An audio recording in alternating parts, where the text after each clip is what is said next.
Temamız dengsizlikler. Geçeceğiz. Yani A, B'den uldur ya da B. Bu ne demek? Misal üçün şöyle 7 yediğimiz uldur 3'ten diysek demek yani 3'ümüzden 7'den kiçik oluyor. Bu şeyle yönükay yani 7 sanması hemen bilen 3'ten ulu olsa 3'üm 7'den kiçik. Şu 2 sanak o ucu 7'e seredip duran tarafı uldur demek. Kiçik burç seredip duran tarafı 3 kiçidir. Yani şeyle fanar olmuştu. Siz çıksanız şeyle şu şöhre satçan tarafı yine şu fanarı al gözümüze getirin. Şöhre satçan tarafı şu ul demek. Şeyle şöhre satçan tarafı denkselikler ul demek. Devam edeceğiz. Bu belgi näme demek? Bu hem x4'ten ulu hem x4'e deň. Yani şu taýda x'imiz deňdir bolup bilýär. 4'e bolup bilýär, 5'e bolup bilýär, 6'e bolup bilýär, 7'e bolup bilýär. Tükönüksiz ölçeğine gidýär. Yani nokot koyayım şu taýda.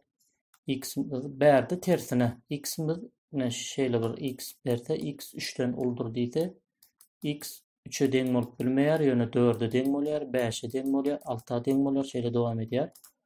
Bärde x 4'e hem deň bolup bilýär, hem 4'ten uly bolup bilýär. Edil bu şeýle x 4'ten kiçi diýse, x deňdir. Hem 4'e deň bolup bilýär, hem ondan kiçi 3, 2, 1, 0, -1 şeýle gidýär. Bu varianyňyz ýagny hem kiçi hem deňdir diýmek. Bu hem uly hem deňdir diýmek. Şu uldur ýagny düşündirdim. Şu fanaryň şöhret satçan tarapy bu dama uly bolýar. Şu tarapy uly. Dowam edýäs. Şu deňlemeni çözelim. Näme çözülýär? 5x'imiz uldur 15'den. Bu ýönükay ýagny näme diýädik biz?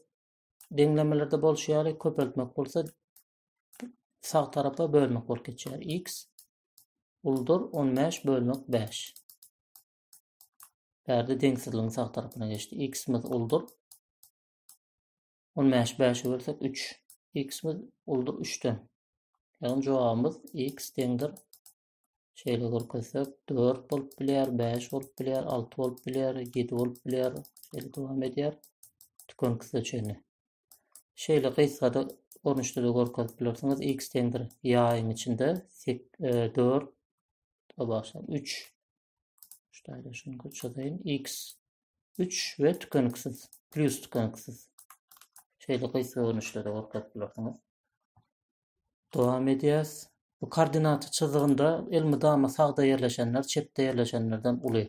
Mysal üçin barlak görelim. 8 3'e göre sagynda ýerleşen. 8 3'ün sagynda diýmek 8 3'ten uly. 8 uldur 3'ten. Bu hem hemmäňe de mälim, aňsat mysal bolmagy mümkin.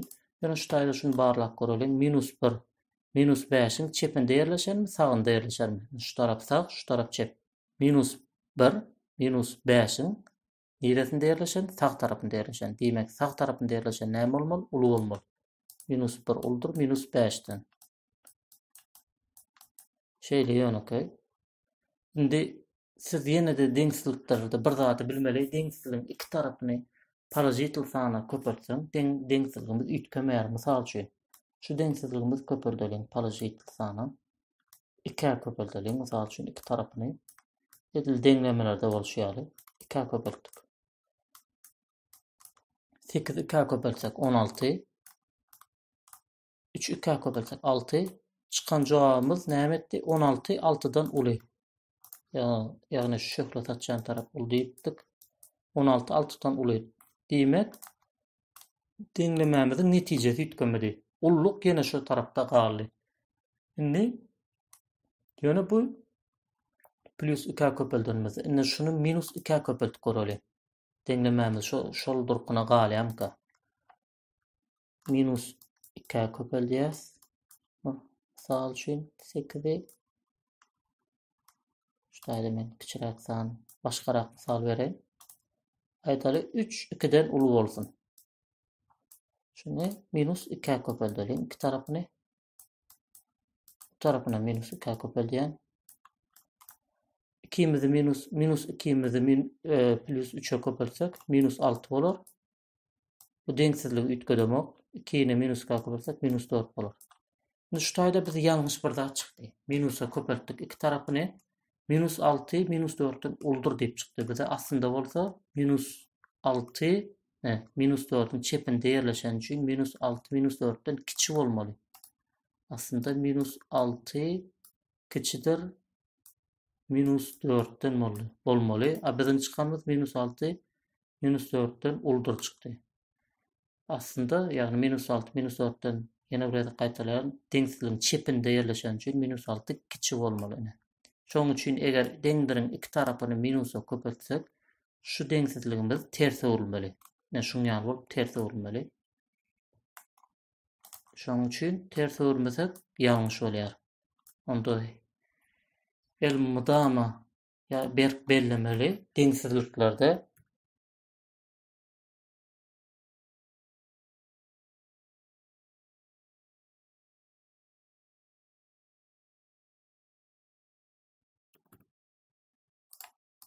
şul gaty wajip.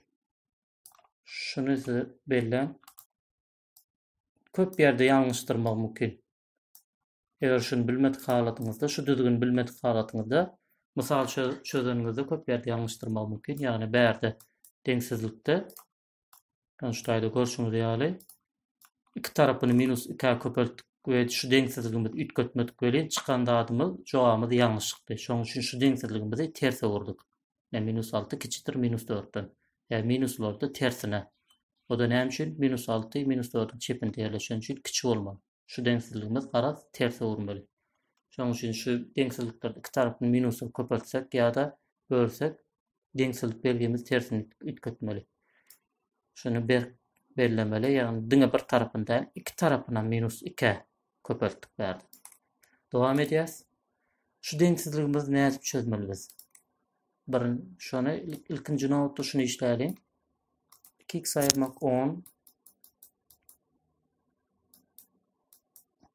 10'y şuýdy minus 10'y deňsizligiň sagyna geçirsek 2x uldur 10 oşmak 10 bolar. Näle sagyna geçirdik? Ine şunu şeýle tuttuk. Sag tarabyna geçirdik. Minusam plus alamat bolup bitgedi. Dowam edýäs. 2x 20'den uly x bilen 10'dan uly bolar. Ýagny 2 näçe köpeltsek 20 bolar. Deňlemedäki çözýär 10'a köpeltsek, ýöne bäri deňsizlik goýýar. Başgarak usulum 2'ni ýagny deňdiriň sag tarapyna bölmege geçirsek 20'ni köpeltsek 10. Jogabymyz x 10'dan uly. İkinji misalymyz 3x oşmak 12 uludur 30'dan. 3x'imiz plus 12'ni ýene deňdiriň sag tarapyna geçirýäs. 30 minus 12 bolup geçer. 3x 30'dan 12'ni ayırsak 18 bolýar. X uludurum 18 bölmek 3. Näme üçin bölmek? Sebäbi 3'ünü alyp deňdiriň sag tarapyna geçirýäs. Aralanda köpeltmek bardy. X'miz uludurum 6'dan. Birinji we ikinji deňlememizi çözdük şu taýda. Şu taýda endi koordinata çyzygyny çözýäs. Şunu birinji deňlememizde x'miz şu taýlarda mysal üçin 6 bolsun. 10 bolsun. 10'dan uly çykdy birinji deňlememiz. Şu taýda çözýäs. Sary bilen görkezýän şeýle x 10'dan uly çykdy. Sary bilen görkezip tükenlik seçen dowam edýär. Ve ikincide de x nägadar bilen görkezýän 6'dan uly çykdy. Şu taýlar 6 belesek x'miz ikincide 6'dan uly çykdy. Şeýle gadyrlan belleýän.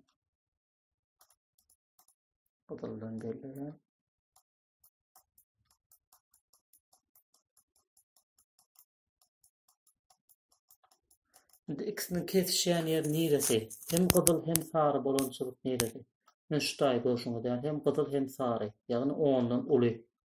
Şu kesişýän ýeri. Onda jogabymyz biziň x-niň kesişýän ýeri bolmaly. X jogabymyz 10-dan uly we plus tükenlik seçenim dowam edýär. Ne? Jogabymyz şu. Biz x anyk deňleme gelende x şeýle bize berilse hukman suratda x-niň kesişýän ýerini almaly. Şol biziň jogabymyz bolýar. Şu misaly geçelim. İlkinci nokta şunu işlerim. X ayırmak 4 uldur 12. 2x'imiz uldur 12 koşmak 4. Yani için koşmak 4 sebebi şu minus 4'ümüz deňlemenin deňsizligiň sağ tarapyna geçti. Plus 4 bolup geçti. 2x'imiz uldur 16'dan. X'imiz uldur 8'den. Yani için sebebi şu 2 şu tarafına bölmek 2 bolup geçer. 16'yı 2'ye bölsek cevabımız 8. Devam edeceğiz. 3x koşmak 9 küçüktür minus 3'ten. Yine de devam edeceğiz. Şurada plus 9'muzu deňsizligiň sağ tarafına geçersek ne olur? 3x küçüktür minus 3 plus 9'umuz minus 9 bolup geçer. 3x küçüktür x minus olsa koş minus alamatını koyar. 3 ile 9 minus 12. Berde yine de 3'ü aralarında köpürtmek için deňsizligiň sağ tarafına geçersek bölmek bolup geçer. X minus 2 bölmek 13. Şurada bulaştırman yani zat ütgemeyendir. Şu ütgemeyen sebebinde 3'ü plus 3'ümüzden sağ tarafa geçti. Ya da şunu 3'e bölsek şu tarafına, iki tarafına plus 3'e bölsek onda da şey düzleminde çıkartılıyor. Yani iki tarafını plus'a böldük. Onda bizim şu zatımız ütgemeyen. Eğer minus'a bölsek şu tersi vuruluyor. Değerde devam edeceğiz. X küçüktür 12'nin 3'e bölsek 4 minus alamatım var. X minus 4'ten küçük. X 8'den uly. Şimdi biz şurada koordinatı çizgini çizelim. Yukarıda koordinatı çizgini şöyle. Birinci cevabımızda şurada 0. X 8'den uly diýär. X 8'den uly sarı bilen görkezelim. X 8'den uly. Plus tükenlikse için devam edýär. Ve ikincide x minus 4'ten kiçi. Minus 4'ün sağ tarafı neresi? Şu taýy sağ tarafı, çep tarafı şu taýy. Onu minus 4'ten kiçi bolacak bolsa şu taýlar bolmaly. Yani minus 5, minus 6 devam edýär. Şöyle devam edýär. Minus tükenlikse için devam edýär. Görşüňiz ýaly, bärde deňlemede x-niň kesişýän ýeri ýok. Sarı gyzyl bilen sarçylyk kesişen ýeri ýok. Demek şu deňlemäniň kökü ýok. Şu deňlemäniň kökü ýok. Men şuday çözübi ýok diýip ýazýan. Çözübi ýok. X. Şuday x'in ýerine islendik san alyp barlak görseňizem, ýagny x'ine gawat gelmez, çözübi ýok. Çözübi ýok bolan üçin gawat gelenok. Sen diyecek bolýandyň bärde deňlemäňiz eger şeýle bir zat kısa gawat gelse ona çözübi ýok. İkisi kesişen o. Biz çözübi ýok diýip berläýmeli.